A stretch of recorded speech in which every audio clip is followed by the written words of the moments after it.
बिस्मिल्लाहिर्रहमानिर्रहीम। अस्सलामु अलैकुम वरहमतुल्लाहि वबरकातुहू। नाज़रीन इकराम, खुश आमदीद इस्लाम की दुनिया में। एक बार फिर मैं आपकी खिदमत में हाजिर हूँ, हाफिज़ मोहम्मद अली अनवर। और आज की जो वीडियो का हमारा मौजू है, जिस मौजू पर हम बात करेंगे, जो किस्सा मैं आपको सुनाने जा रहा हूँ, वह है एक नक्कटी कौम का किस्सा। तो उसे सुनाने का, जो आप तक पहुँचाने का मकसद ये है कि आप जान सकें कि हम मुसलमानों के साथ क्या हुआ और जो हमारे हालात हैं, अब हम किस माशरे की तरफ हैं और हमारी हिस्ट्री क्या थी, हमें होना क्या चाहिए था और हो क्या रहा है। किस्सा ये है जनाब कि एक बादशाह होता है, उसे जो है तलवार चलाने का बहुत शौक होता है। तलवार उसे चलानी नहीं आती, तो वो जो है प्रैक्टिस कर रहा होता है अपने गार्डन में, जो है अपने महल के बगीचे में जो है प्रैक्टिस कर रहा होता है तलवार की। और तलवार जो है उसके हाथ से छूट जाती है और वो आकर उसकी नाक पर लगती है।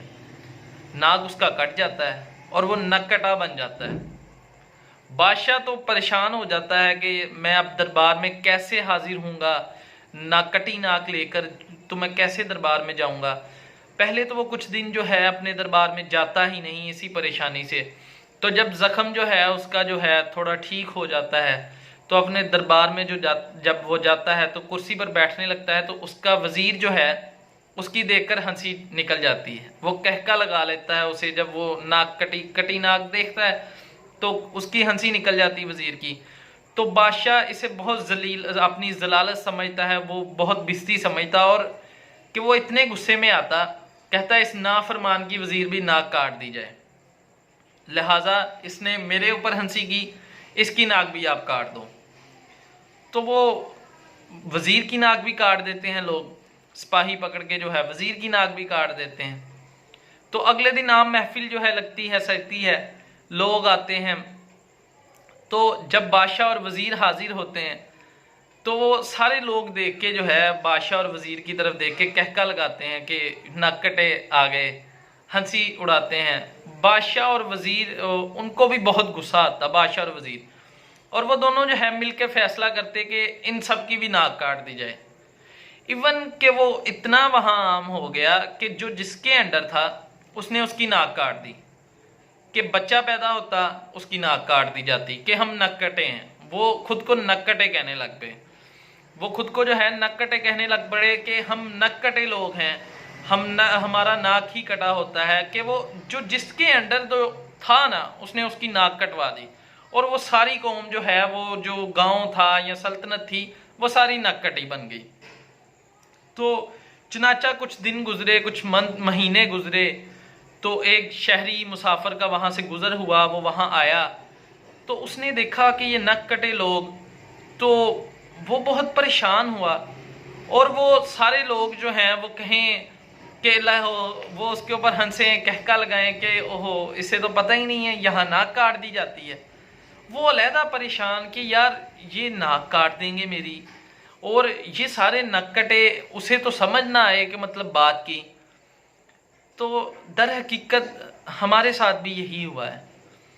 जो इमामा शरीफ था हमारा, जो दाढ़ी थी हमारी, वो नबी पाक सल्लल्लाहु ताला अलैहि वसल्लम की सुन्नत थी।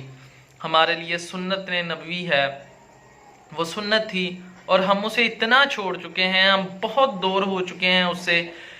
हत्ता कि इतना दूर हो चुके हैं कि हमारी आने वाली जो नस्लें हैं, जनरेशन है, जब वो इमामे वाले को देखती है, दाढ़ी वाले को देखती है, वो कहती है पता नहीं यार ये कौन से हैं। वो उनके ऊपर जोक करते हैं, हंसते हैं, उनको एलियन समझा जाता है। तो लिहाजा ये बात करने का आपसे मकसद ये था, इस वीडियो को जो है आप इस बात को जो है ज़्यादा से ज़्यादा शेयर करें, ताकि लोगों को पता चले, और आने वाली नस्ल जो है हमारी, उसको पता चले कि असल में इमामा शरीफ, दाढ़ी शरीफ है क्या। ये हमारे नबी पाक सल्लल्लाहु अलैहि वसल्लम की सुन्नत है, और हमें इससे दूर नहीं होना, हमें इसको अपनाना है, ताकि जो हमारी आने वाली नस्लें हैं वो देखकर दोबारा मजाक ना उड़ाएं, वो उनके ऊपर ताना ना कसें, वो उनके ऊपर हंसे ना कि यार तुम कैसे हो, ये तुमने क्या बने हुए हैं। ऐसा अक्सर देखने में आता है कि जो बच्चे अब पैदा हो रहे हैं उनको पता ही नहीं होता कि इमामा शरीफ है क्या। बांधने का पता ही नहीं है, आम इंसान को इमाम शरीफ बांधने का पता ही नहीं है, जबकि ऐसा ये बहुत बुरी बात है। तो अल्लाह ताला से दुआ है, अल्लाह ताला हम पे रहम फरमाए, हमें सुन्नत नबवी पर अमल करने की तौफीक अता फरमाए और हमें शरीयत पर भी चलने की जो है हिम्मत अता फरमाए। तो अब मुझे इजाज़त दीजिए, और ऐसी मालूमात और ऐसे वाक़यात जानने के लिए जो है आप मेरा चैनल जो है सब्सक्राइब करें इस्लाम की दुनिया, और बेल आइकन पर क्लिक करें।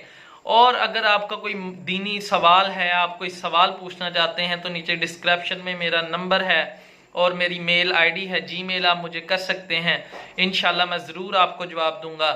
तो अब मुझे इजाज़त दीजिए। अस्सलामु अलैकुम व रहमतुल्लाहि व बरकातुहू। जज़ाकल्लाहु खैरा।